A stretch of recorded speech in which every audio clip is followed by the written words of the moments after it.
سے الگ الگ سب ظاہر ہیں، اور سب کے لیے کیا ہے؟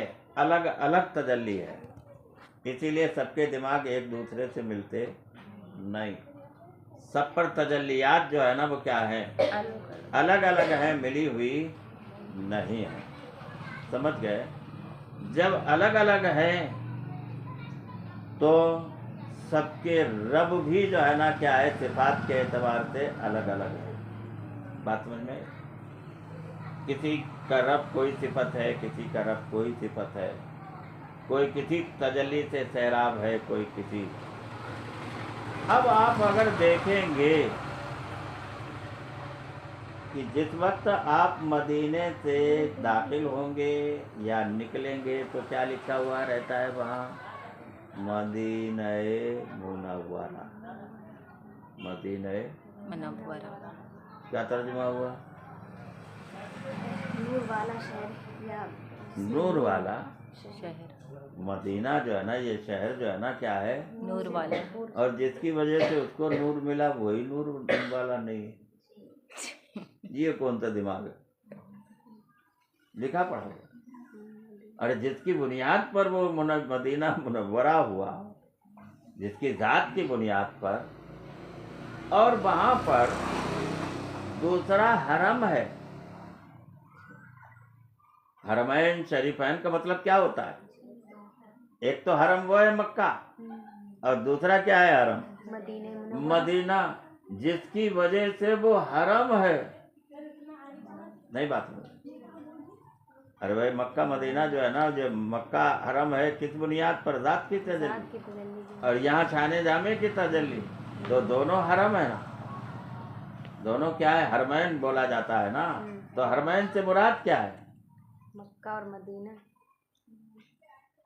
ان کی وجہ سے مدینہ حرم ہو گیا، بے شک ان کی وجہ سے جو ہے نا کیا ہو گیا؟ مدینہ حرم ہو گیا۔ اور ان کی کھوپڑی والوں کے وجہ سے کیا ہوا؟ الٹی کھوپڑی سڑ جائے گا، آئے نا، مطلب یہ جہاں رہے نا تو کیا ہو گیا؟ گندگی پھیلا۔ گندگی پھیلاتے، آئے نا بات سمجھ میں؟ تو ان کی وجہ سے تو گندگی اور پھیلی، اور یہ برابری میں جا رہے ہیں، اور آپ کی وجہ سے جو ہے نا وہ کیا ہو گیا؟ حرم بن گیا۔ حرم بن گیا۔ اور یہاں تک کہ من زارا تربتی حلت لہو شفاعتی ہو گیا۔ اور ان کو رات دن دیکھو تو کیا ہے نا، ان کو رات دن دیکھو تو کیا ہے؟ کچھ بھی نہیں۔ اور چلے اونٹ بن کر گردن اٹھائی بکنا شروع۔ تو اس کے لیے تمیز بھی تو ہونا چاہیے کہ ہم کیا کہہ رہے ہیں اور ہماری زبان سے کیا ظاہر ہو رہا ہے۔ تو تجلیات جو ہے نا وہ کیا ہوتی ہیں؟ کبھی ذاتی، کبھی صفاتی، اور کبھی افعالی۔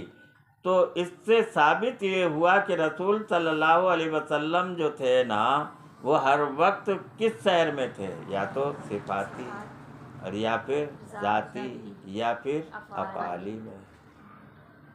جس وقت افعالی میں رہتے تھے تو امکان میں رہتے تھے، جب ذاتی تجلی میں رہتے تھے تو لی مع اللہ وقتون، میرے لیے کیا ہے؟ ایک وقت ہے، میں ہوتا ہوں اور میرا رب ہوتا ہے۔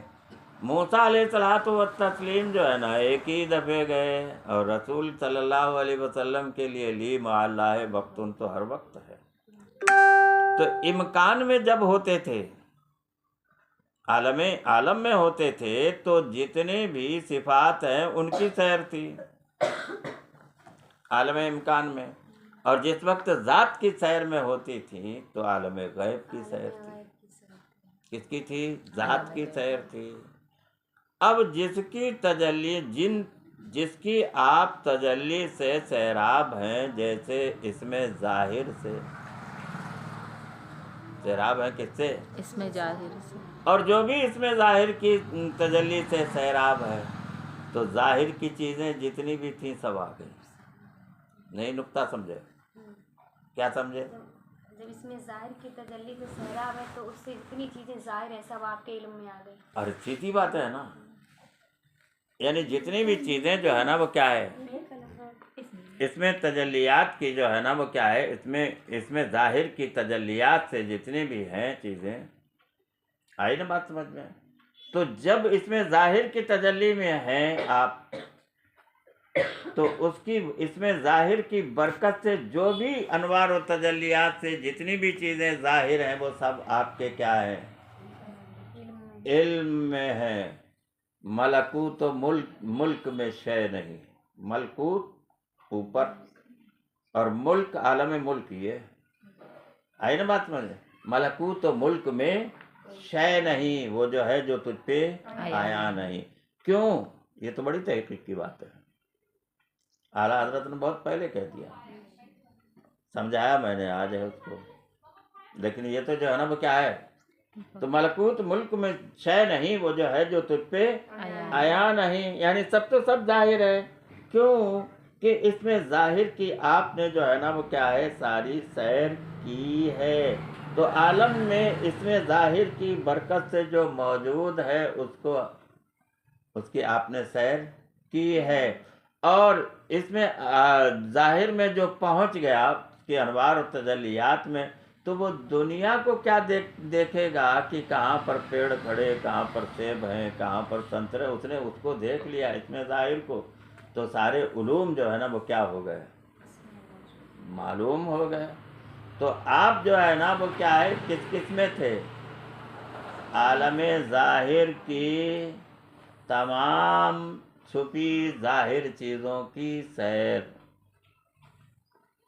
پھر عالم مثال کی تمام چھپی اور ظاہری سیر، پھر لامکاں کی،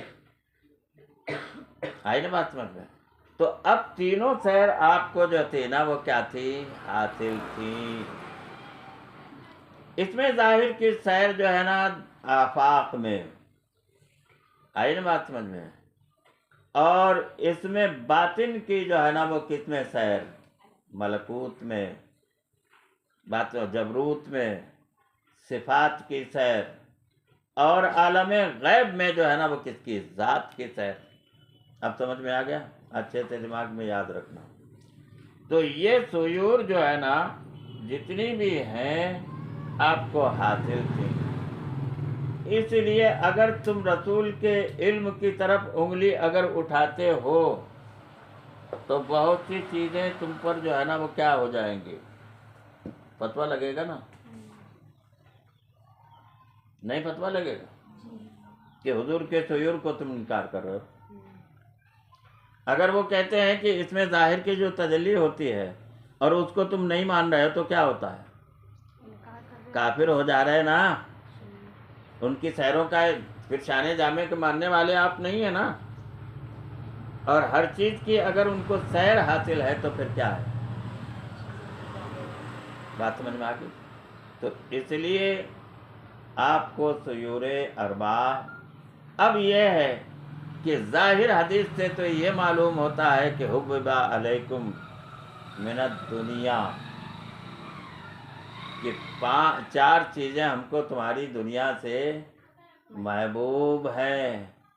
ایک تو جو ہے نا وہ عالم مثال کی چیزیں جو کس کی صورت میں ہے، عورت کی، مستورات کی، اور دوسری کیا، اللہ تبارک و تعالی یعنی اس میں نفس رحمان یعنی نفس الہی، اس کی پسندیدگی یعنی یہ عطا کیا گیا ہے، اور تیسری چیز جو ہے نا وہ کیا ہے، قرۃ عینی فی الصلاۃ، یعنی میری آنکھوں کی ٹھنڈک کس میں، نماز میں، کہ آنکھیں ہی تو دیکھتی ہیں نا، تو ٹھنڈک کس کو، جب محبوب کو کوئی دیکھتا ہے تو اس کی آنکھیں جو ہے نا کہتے ہیں کہ ٹھنڈی ہو گئی۔ کوئی اپنے بچے کو دیکھتا ہے تو کیا ہے، دیکھ کر آنکھیں کیا ہو گئی، ٹھنڈی ہو تو گئی۔ نماز میں جو ہے نا کیا ہے، شہود باری ہے، تو اس لیے آپ نے کیوں پسند فرمایا اور کیوں کہا کہ اس میں اللہ تبارک و تعالیٰ کا دیدار ہے، سمجھے، اور دوسرے میں جو ہے نا کیا ہے، یعنی صفات کی جو ہے نا وصفیت اتصاف ہے، اور کیا ہے تیسری حالت میں انوار اور تجلیات ہیں، تو آپ کو وہ انوار بھی جو مثالی صورت میں پیش کیے جاتے ہیں، تو ایسی تجلی وہ ہر وقت مستورات میں سے نہیں ہے۔ کوئی اگر سمجھے گا تو کہ دنیا کی طرف آ جائے گا، اور دنیا کی طرف اگر ایسا آ جائے گا نا تو پھر مطلب کیا ہوتا ہے اس کا؟ کہ آپ بھی دنیا میں گرفتار تھے کیا، یا عورتوں میں گرفتار تھے؟ ایسی بات آ جاتی ہے نا، لیکن اس سے یہ مراد نہیں ہے۔ ہرگز نہیں ہے۔ اللہم صلی علی سیدنا مولانا محمد و بارک وسلم علیہ الصلوۃ والسلام علیہ